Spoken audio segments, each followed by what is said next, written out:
नमस्कार, आप देख रहे हैं और सोनी न्यूज और मैं हूं राकेश सोनी। आज हम बात करेंगे पाकिस्तान के ऊपर हुए हमले को लेकर। जिस तरीके से भारत ने एक बड़ी कार्रवाई करी है पाकिस्तान के ऊपर, उसको लेकर देश पूरा खुश है। और साथ ही साथ अगर विदेशों की बात की जाए, क्योंकि अमेरिका ने भी सपोर्ट करने की बात कही थी और कहा भी था जिस तरीके से कि भारत एक बड़ी कार्रवाई के लिए लगा हुआ है और जल्द ही बड़ी कार्रवाई करेगा।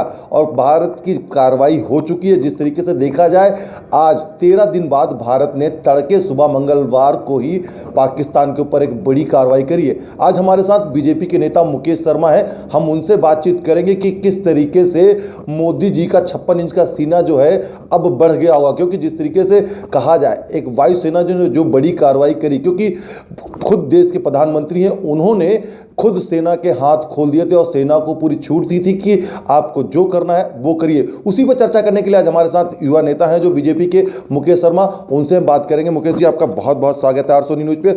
और जिस तरीके से पूरा देश जश्न मना रहा है, उसी को लेकर हम चर्चा करते हैं। किस तरीके से देखते हैं आप कि बीजेपी और साथ ही साथ पूरा देश एकजुट हो गया था, और किस तरीके की इस कार्रवाई को आप देखते हैं?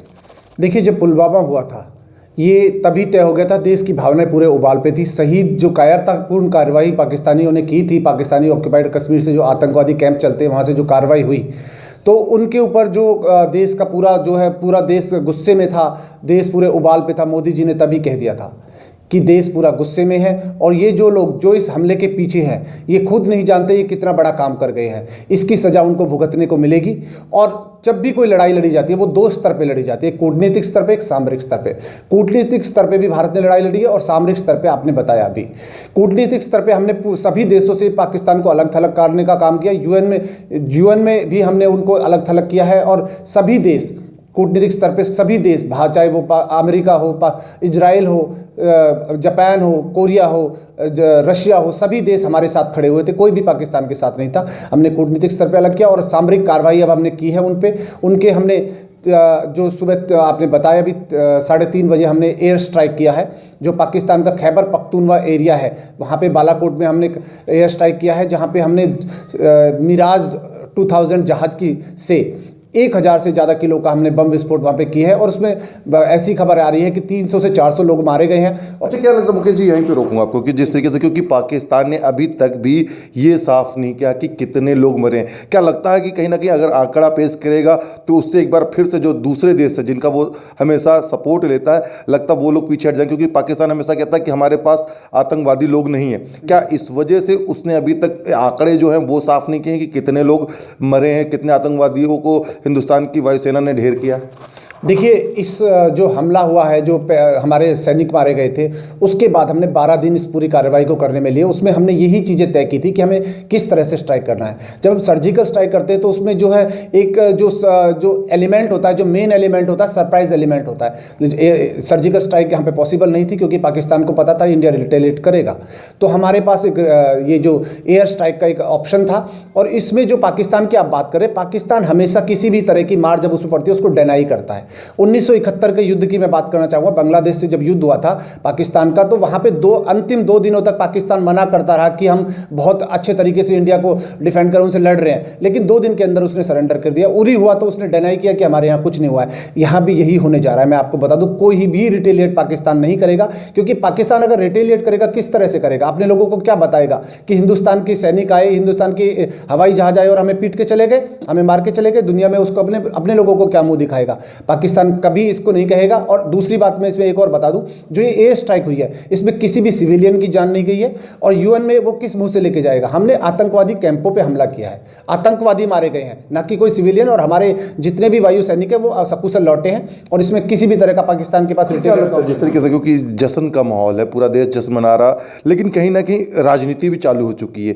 क्या लगता है कि चुनाव को भी इससे जोड़ के देखा जाएगा कि 2019 का चुनाव, क्योंकि महज कुछ महीने बाकी रह गए हैं लोकसभा चुनाव को लेकर, अब बीजेपी को कितना फायदा होगा और किस तरीके से? क्योंकि जो लोगों की राय थी, जनता यही चाहती थी कि जल्द से जल्द एक बड़ी कार्रवाई को किया जाए। लगातार जो है पाकिस्तान के ऊपर हमले को लेकर देश ये मांग कर रहा था, क्योंकि 14 तारीख को जो पुलवामा में हमला होता है, सीआरपीएफ के जो हमारे जवान शहीद होते हैं, सभी लोग। तो क्या लगता है कि ये कार्रवाई उस वजह से भी कराई गई? क्या लगता है चुनाव को लेकर भी कोई कार्रवाई करी गई आप लोगों ने?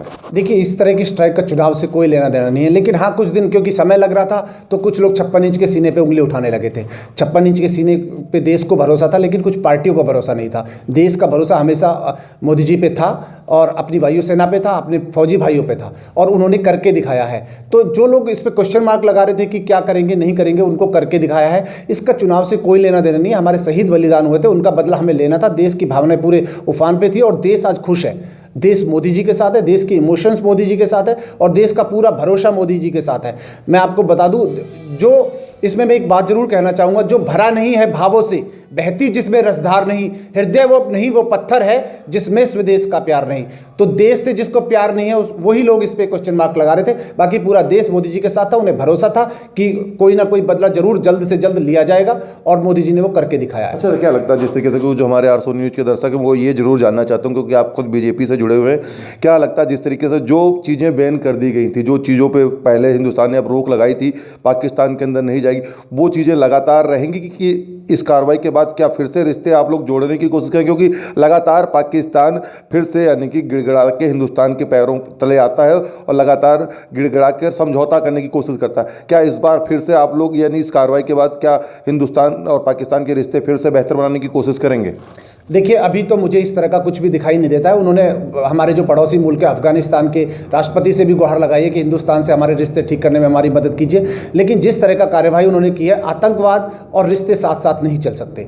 चाहे वो किसी भी तरह के रिश्ते हो, खेल से संबंधित हो, आर्थिक रिश्ते हो, या कोई भी पड़ोसी मुल्क के जो रिश्ते होते हैं, इसी कार्यवाही को ध्यान में रखते हुए मोदी जी ने भी कहा भी है कि आतंकवाद को जब तक जड़ से समाप्त नहीं कर दिया जाएगा, ये लॉन्ग टर्म लड़ाई है, ये रुकने वाली नहीं है। इसमें हमने पहला जो काम किया, मोस्ट फेवर्ड नेशंस, जो 200 अलग कंट्रीज़ को भी हमने दिया हुआ है। सबसे पहले पाकिस्तान से वो MFN हमने छीना है। उसके बाद हमने पाकिस्तान के पानी को रोकने का काम किया है। जो 6 नदियों में से 3 नदियों का पानी पाकिस्तान जाता था, उससे उनके जो पंजाब और सिंध के एरिया पूरा प्यासा मरने वाला है। इसके अलावा हमने जो वहाँ से इम्पोर्ट होता था, जो हम पाकिस्तान की तरफ से हमें एक्सपोर्ट होता था और हम इंपोर्ट करते थे, उस पर 200% ड्यूटी बढ़ा दी है, जिससे उनके छुआरे, काजू बादाम वगैरह वो वहाँ पे सड़ रहे हैं। उनके बिजनेस पे भी बहुत बड़ी मार पड़ रही है। डेली का उनको 50 करोड़ से ज़्यादा का नुकसान हो रहा है और ये लॉन्ग टर्म लड़ाई है। हम इसको जारी रखेंगे, फिलहाल ऐसा कुछ नहीं है। बहुत बहुत धन्यवाद मुकेश जी हमारे साथ जुड़ने के लिए।